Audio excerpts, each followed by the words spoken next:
আমাদের পূজার্চনা চ্যানেলের পক্ষ থেকে আজকে একটা নতুনত্ব বিষয় নিবেদন করছি আপনাদের জ্ঞাতার্থে।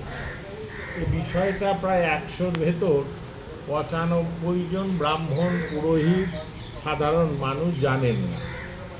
যদিও পঞ্জিকাতে বড় বড় করে লেখা থাকে, পঞ্জিকার শেষ ভাগের দিকে লেখা থাকে অকাল প্রবৃত্তি, অকাল নিবৃত্তি।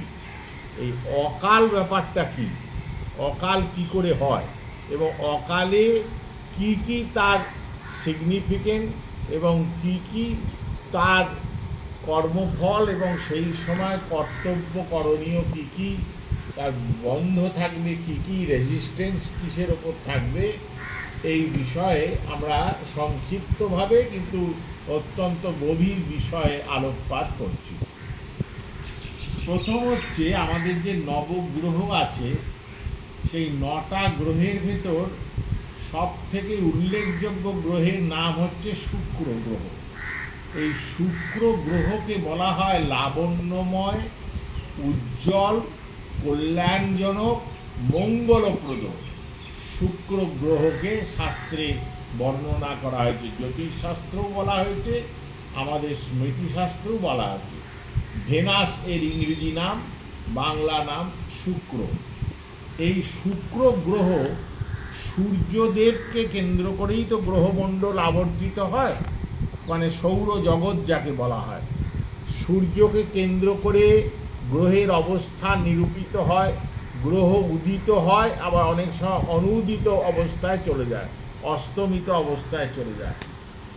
8 থেকে 18 ডিগ্রি সূর্যের থেকে দূরত্বে যখন শুক্র আসে, মনে রাখবেন 8 থেকে 18 ডিগ্রি অবস্থায় যখন শুক্র গ্রহ সূর্যদেবের সন্নিকটে চলে আসে, তখন সূর্যদেবের প্রকরণ কিরণ ছটায় শুক্র গ্রহ আবৃত হয়ে যায়।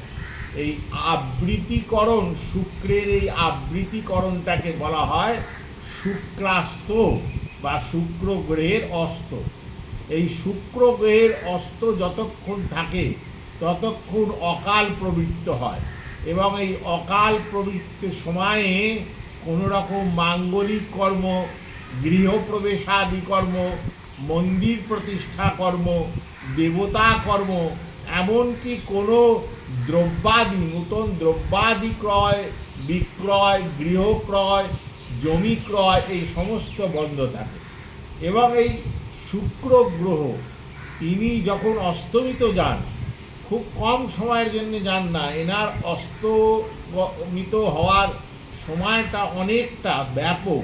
যেমন বর্তমান যে বৎসর অতিক্রান্ত হচ্ছে, বঙ্গাব্দ যে অতিক্রান্ত হচ্ছে 32 বঙ্গাব্দ, এই বঙ্গাব্দে ফাল্গুন মাসের 21 তারিখ, এই যে ফাল্গুন মাসের 21 তারিখ গেল, এই 21 তারিখের আগে গত 4 মাস ধরে, অর্থাৎ ফাল্গুনের আগে মাঘ মাস, পৌষ মাস, অঘ্রাণ মাস, কার্তিক মাস, এই সমস্ত মাসগুলোয় শুক্রদেব অস্তমিত ছিলেন, শুক্র গ্রহ অস্তমিত ছিল। 9 শুক্র অস্তমিত থাকে, বা ওই ডিগ্রি অনুসারে শুক্র বালত্ব এবং বৃদ্ধত্ব প্রাপ্ত হয়। বালত্ব মানে শিশুত্বে গিয়ে উপনীত হয়, কিংবা সে বার্ধক্য আক্রান্ত হয়, জরাগ্রস্ত হয়। তাই শুক্রের বাল্যত্ব, বৃদ্ধত্ব কিংবা শুক্র অস্তমিত যদি থাকে, তাহলে অকাল প্রবৃত্ত হয়ে যায়। এই অকাল প্রবৃত্তিকালে, অর্থাৎ এই যে 21 ফাল্গুন গেল, আজকে ফাল্গুনের সংক্রান্তি, এই 21 ফাল্গুন অবধি যারা যারা প্রতিষ্ঠা কর্ম, জীর্ণোদ্ধার কর্ম, গৃহপ্রবেশাদি কর্ম, মাঙ্গলিক কর্ম, বিবাহাদি কর্ম যা কিছু করেছে, লগ্ন থাকে, শান্তি সস্তানের দিন থাকে, তথাপি এই অকালকে চিরকাল মান্যতা দিতে হয়। আপনারা বড় পঞ্জিকা বা ছোট পঞ্জিকা, বিশেষ করে গুপ্ত প্রেসের যে বড় মোটা পঞ্জিকা বা বিশুদ্ধ সিদ্ধান্তের যে পঞ্জিকা, তার শেষের দিকের পাতায় দেখবেন এই অকাল প্রবৃত্তির সময় লেখা থাকে, ডিউরেশন অফ অকাল, অকালের ব্যাপ্তি সময় লেখা থাকে, এবং তার নিচে বঙ্গের শ্রেষ্ঠ স্মার্ত পণ্ডিতগণ স্বাক্ষর করেন, তাদের নাম দেয়া থাকে। যদি এই সময় ক্রিয়াকর্ম বন্ধই না থাকে, না থাকার কোনো ব্যবস্থা হয়, তাহলে কেন অকালের উল্লেখ করে তারা পঞ্জিকায় সংযুক্ত করেছেন? বৃথা তো তারা বাক্য রচনা করেননি বা বৃথা বাক্য ব্যয় করেননি। বৃথা বাক্য ব্যয় শাস্ত্রে অপরাধ বলেছে।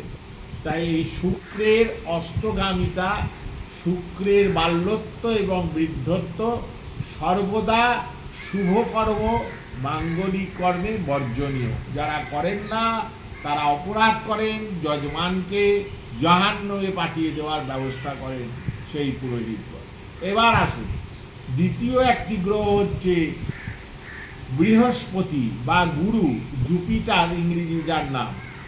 এই জুপিটার ওই একই পদ্ধতিতে যখন সৌরমণ্ডলের আবর্তনে সে সূর্যদেবের কাছাকাছি চলে আসে, গুরু বা বৃহস্পতি, এবং সূর্যের কিরণ বা সূর্যের আলোর ছটায় বৃহস্পতি আবৃত্ত হয়ে যায়। এই বৃহস্পতির আবৃত্তিকরণকে গুরুর অস্ত বলা হয়। গুরু উদিত হন যখন, উদিত অবস্থায় তিনি পুষ্ট অবস্থায় তার বালবৃদ্ধত্ব ত্যাগ অবস্থায় সর্বকার্যকরণীয়, কিন্তু গুরু বা বৃহস্পতি যদি অস্তমিত অবস্থায় থাকেন তখন নিশ্চিতভাবে মাঙ্গলিক কর্ম করা চলে না, প্রতিষ্ঠা করা চলে না। এটা দারুণভাবে বর্জন করা হয়। আমাদের এই পূজার্চনা চ্যানেলে কিছুদিন পূর্বে 5-7 দিন আগে একটা পত্র এসেছে বাঁকুড়ার এক অঞ্চল থেকে, পাত্রসায়র। সেখানে বলছে যে ওখানে বিখ্যাত শিবের মন্দির আছে, সারেশ্বর শিব।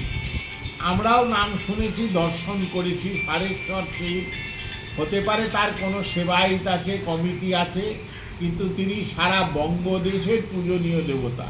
সেই সারেশ্বর মহাদেবের মন্দিরের জীর্ণোদ্ধার কর্ম এবং মন্দির পুনঃসংস্কার, শিবলিঙ্গকে পুনরায় নচালয়ে শিবলিঙ্গকে চালনা করা, সেখানে বাস্তুজাগাদি এবং রুদ্রযজ্ঞ, বঙ্গের শ্রেষ্ঠ নামকরা পণ্ডিতদের সমাগমের মাধ্যমে হয়েছে।